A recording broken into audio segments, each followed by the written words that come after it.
Sizde мынакей ошо Кудайга ишенбейт, Аллага ишенбейт, ислам динине ишенбейт деп атат да. Siz негизи ошону менен да жаман көрүнүп атасыз да сиз. Ошо көпчүлүккө кызык да. Жакшы, туп-туура. Сиз Кудай дейсиз дагы. Жакшы. Бирок Аллахты айтмага ооруп атасыз. Айтпаш керек да Аллахты. Эми абдан туура суроо да булчу. Диндегилер мени жаман көрсүн. Жаман көргөн аябай жакшы. Кийин түшүнөт.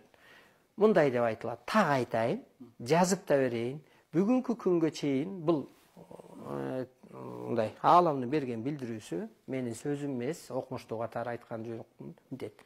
Бүгүнкү күнгө чейин пенделер сыйынган мындай динби, мындай динби, мындай дин жана башка диндер кандай дин болсо да бүгүнкү заманга чейин 21-кылымга чейин.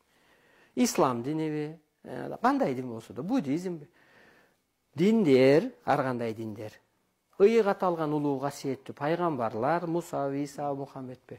Ошол убакыттагы эволюцияга гана жарактуу болгон делет. Бул 21-кылымда сыйынуунун доору бүттү. Сыйкыр касиет иштетчү мезгил келди. Мисалга мен бүгүн сыйынбайм. Бүгүн мен сыйынбайм. 2000-жылдарда мен сыйынчумун, намаз жумага. Siz sıyınbağın менен бирок sizge sıyınganдар болуп атпайбы? Бул кандай сыйын? Эми мага сыйынбайт. Менин касиетимди, энергиямды, эмгегимди баалайт. Анан эми кайнатага деле сыйынбайт да. Бирок кайнатага касиети бар, жөн эмес кайыптан буйрулган үчүн кайната алат да. Ошон үчүн мынтип жүгүнөт, баягы өзүнүн тәжимин көрсөтүп.